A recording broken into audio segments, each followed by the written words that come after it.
Dalam aula pavilion, Yao Chen, kepala pavilion bintang jatuh, menyambut kedatangan muridnya dengan tawa ringan.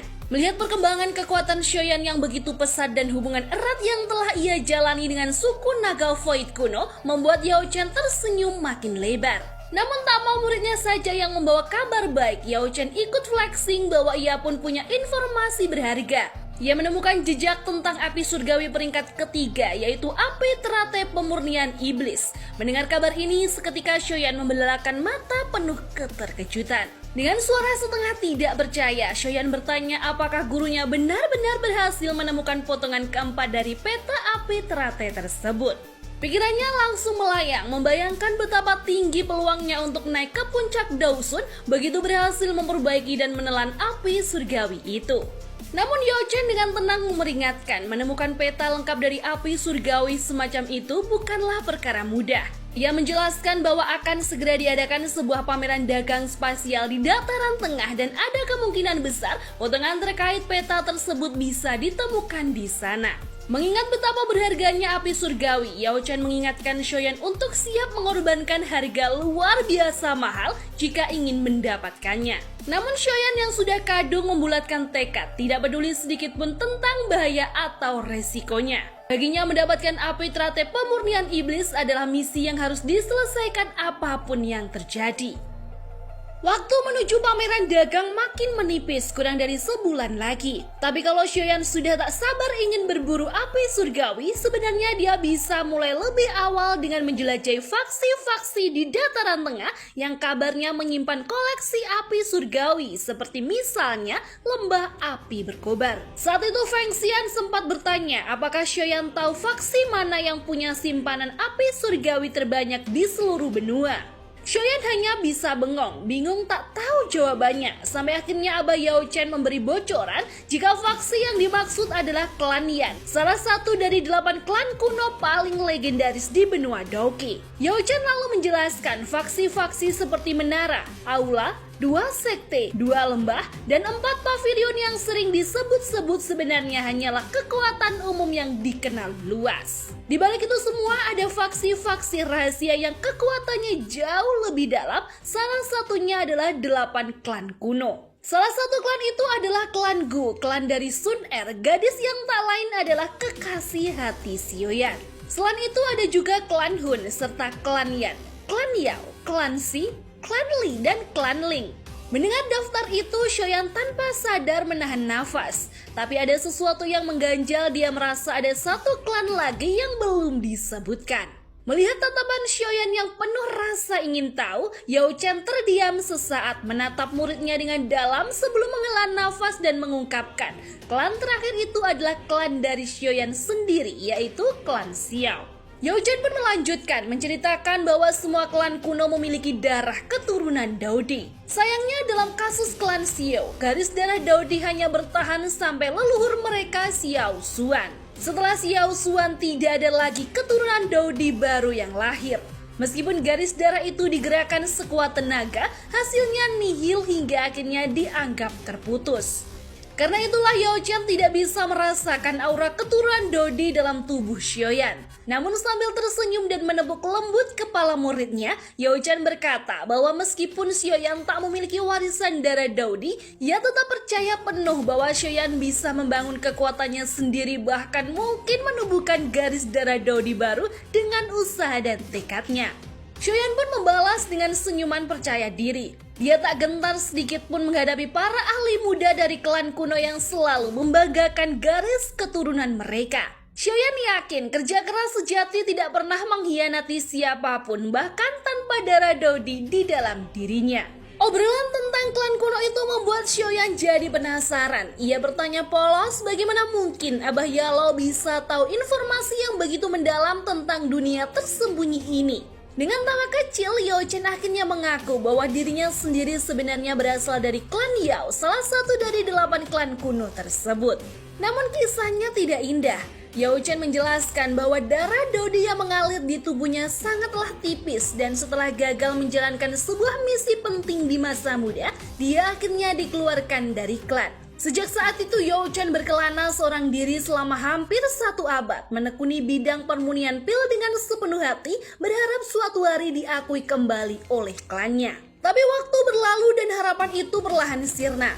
Kini semangatnya berubah. Dia ingin menunjukkan bahwa dirinya lewat didikannya kepada Xiaoyan mampu mencetak seorang murid yang akan jauh lebih hebat daripada semua keturunan Dodi yang diagung-agungkan oleh klan Yao itu. Tak ingin terlalu lama terjebak dalam bayang-bayang masa lalu, Yao Chen mengalihkan pembicaraan kembali ke topik api surgawi. Ia membocorkan bahwa berdasarkan informasi yang ia miliki, klan Yan setidaknya memiliki 4 jenis api surgawi di dalam simpanannya. Sementara konon klan Yao juga menyimpan 2 jenis api surgawi berkat ketertarikan mereka yang mendalam terhadap seni permurnian obat kuno. Namun Yalo memperingatkan Xiaoyan agar tidak terlalu berharap bisa merebut ke-6 api surgawi dari tangan 2 klan kuno itu, sebab sudah bisa dipastikan mereka menanamkan segel jiwa yang amat kuat pada setiap apinya. Dengan begitu, satu-satunya peluang nyata Xiaoyan untuk memperkuat dirinya adalah dengan memperoleh potongan terakhir api teratai pemurnian iblis di pameran dagang mendatang. Sebelum fokus pada pameran itu, Abah Yao Chen mengarahkan Xiaoyan untuk mengunjungi satu tempat penting terlebih dahulu, kampung halaman kekasih hati Xiaoyan, Gu Sun Er. Yao Chen lalu menjelaskan bahwa dalam waktu sebulan, klan Gu akan mengadakan upacara kedewasaan, sebuah tradisi yang diadakan setiap 2 tahun sekali. Kebetulan Pavilion Bintang Jatuh mendapat kehormatan diundang untuk menghadiri acara prestisius tersebut. Yalo mengambil undangan resmi dari cincin penyimpanannya dan menyerahkannya langsung kepada Xiaoyan secara tidak langsung meminta muridnya untuk mewakilinya menghadiri acara itu. Upacara ini bukan sekedar seremoni melainkan ajang untuk kekuatan bagi para penerus muda terbaik dari klan Gu. Karena itu pula berbagai faksi kuat diundang untuk meramaikan kompetisi tersebut. Dengan kekuatan yang dimiliki Xiaoyan sekarang, Yalo yakin penuh bahwa muridnya sudah cukup mumpuni untuk bersaing dengan para ahli muda dari klan Gu. Xiaoyan pun berjanji dengan percaya diri bahwa dia tidak akan mempermalukan nama gurunya. Tawa keras pecah dari mulut Yalo mendengar janji itu, meski dia tetap mengingatkan agar Xiaoyan berhati-hati.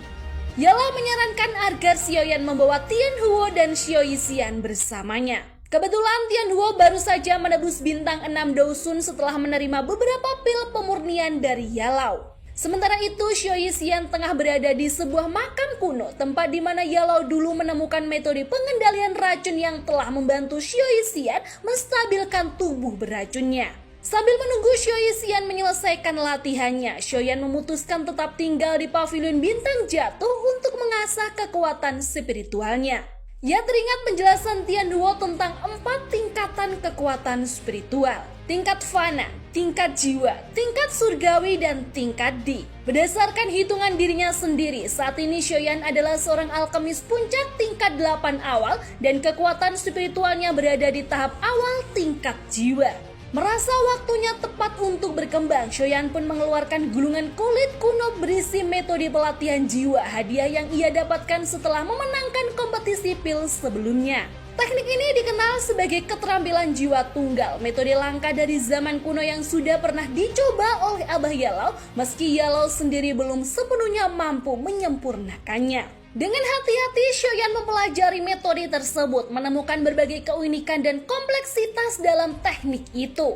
Walaupun rumit, ia tetap bisa memahami intinya dan perlahan mulai mempraktekannya. Tak lama kemudian, Xiaoyan merasakan perubahan aneh. Kekuatan spiritual yang mengendap di antara alisnya mulai mengalir dan memancarkan tarikan kuat yang asing. Wajah Xiaoyan pun berseri-seri. Ia menyadari bahwa kini jalur pelatihan spiritualnya telah lengkap. Mulai saat itu dia yakin pelatihan kekuatan spiritualnya akan melaju di jalur yang benar, membawa langkahnya menuju tingkat kekuatan yang lebih tinggi. Selesai memperdalam keterampilan jiwa tunggal, Xiaoyan yang memang dikenal ambisius masih merasa belum puas. Tanpa membuang waktu, ia mengeluarkan sebuah gulungan berwarna merah terang yang pernah ditemukannya beberapa bulan lalu di reruntuhan Daoseng. Meskipun gulungan ini bukan berisi teknik Dao tingkat Tian, isinya tetap luar biasa. teknik api pemecah bumi, sebuah teknik Dao tingkat tinggi kelas di puncak. Teknik ini memungkinkan penggunanya menciptakan aliran gas panas yang luar biasa dan uniknya, semakin dekat pengguna dengan daerah gunung berapi, semakin dahsyat pula kekuatan aliran gas tersebut. Namun bagi Shoyan yang tubuhnya bagikan gunung berapi berjalan dengan 4 jenis api surgawi, medan itu bukanlah hambatan. 7 hari berlalu sejak ia membenamkan dirinya dalam pelatihan api pemecah bumi. Hingga tiba-tiba Shoyan merasakan aura yang begitu dikenalnya mendekat. Ketika menoleh, ia dikejutkan oleh sosok seorang gadis berambut panjang tergerai bak air terjun di pegunungannya yang tak lain adalah Xiao Xian. Berkat berhasil menguasai tubuh beracunnya sepenuhnya, kekuatan Xiao Xian kini melonjak pesat hingga mencapai bintang 7 Daosun.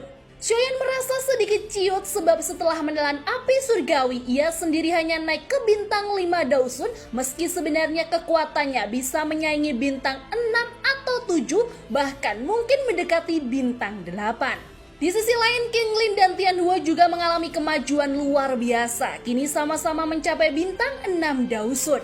Kelompok Shoyan benar-benar mengalami lonjakan kekuatan pesat dalam waktu kurang dari setahun. Selama pihak Aula Jiwa tidak mengirimkan petarung kelas Banseng, maka mulai saat ini bahkan Sang Tiansun 8 atau 9 bukanlah menjadi sebuah ancaman bagi kelompok Shoyan. Kini tujuan perjalanan mereka adalah wilayah timur dari dataran tengah, tepatnya menuju kota suci Gu yang merupakan gerbang masuk menuju alam Gu.